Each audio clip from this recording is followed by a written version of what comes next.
Okay, folks, we are back.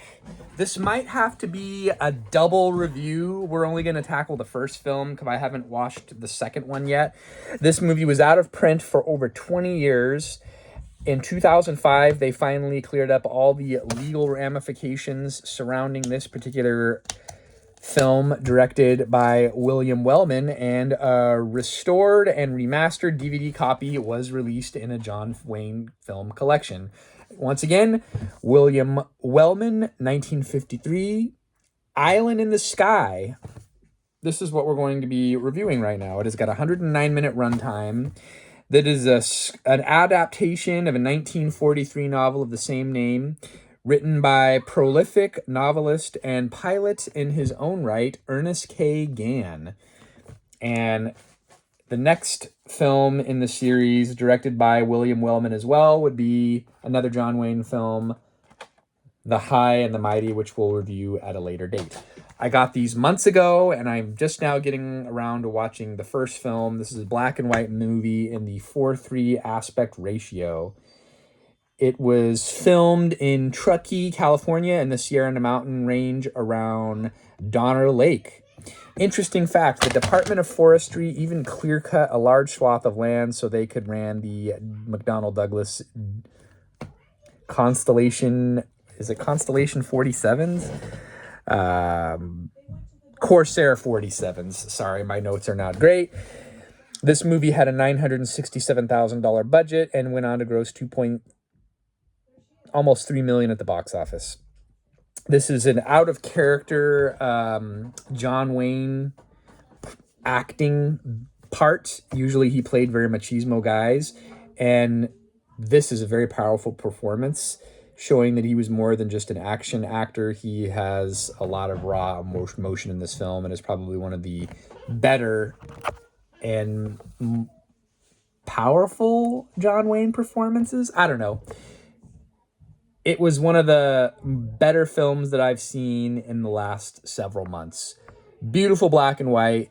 It helped launch the careers of a lot of Hollywood actors in the 50s and 60s. Fess Parker, the guy that played Matt Dillon in Gunsmoke. I didn't write his name down. Andy Devine's in this film. There's a lot of B actors in this movie, character actors that are just awesome. Heart-wrenching story about a real-life situation that happened in February of 1943.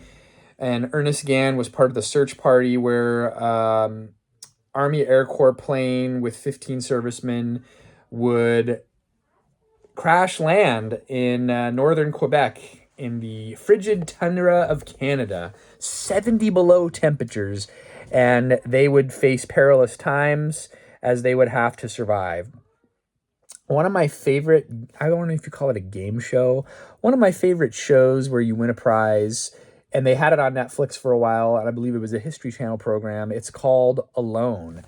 And basically they would dump these people out in northern Canada for the most part, and rural areas like that, Labrador. And the last man standing or last woman standing would be the person to win a cash prize of $500,000. It's bleak, 70 below. And a lot of times people would only make it a couple of weeks. I think one of the more recent series that I watched, a guy survived 75 days because he was able to get some big game. There was nothing here for them to survive on. It was just cold and frigid. But again, great acting performances. I like that it's based on a real life situation, although obviously it's based on a real life story. The director, William Wellman, he was a pilot in his own right. World War I veteran. He directed one of the most beautifully shot and first best picture winning film movies that it's been a long time since I've watched it.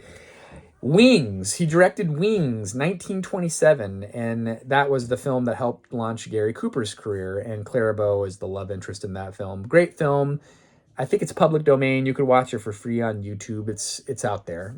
I'll probably rent it again from my local library and revisit that.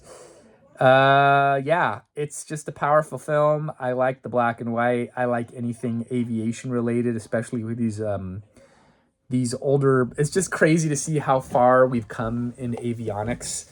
Especially this movie was filmed in 1951 or 52, and it came out in 53.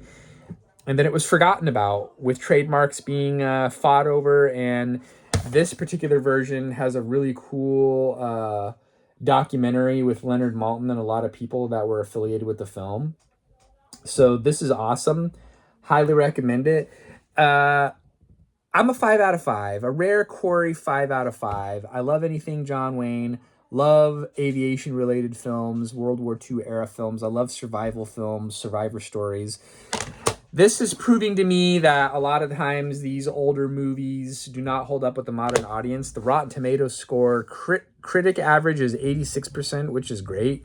However, 2,500 audience members, their average is only 62%. And I find that a lot with the older films. I feel like if a lot of people watch these films with modern eyes, it just doesn't resonate. 6.8 out of 10 IMDb, but I would recommend it if you can find a copy. I'm sure it's cheap out there, folks. The golden age of Hollywood. This is my favorite era of films. Check it out. I'm going to have to dig into this film and review this soon, The High and the Mighty, so that'll be another up-and-coming review. This is a color film. Yeah.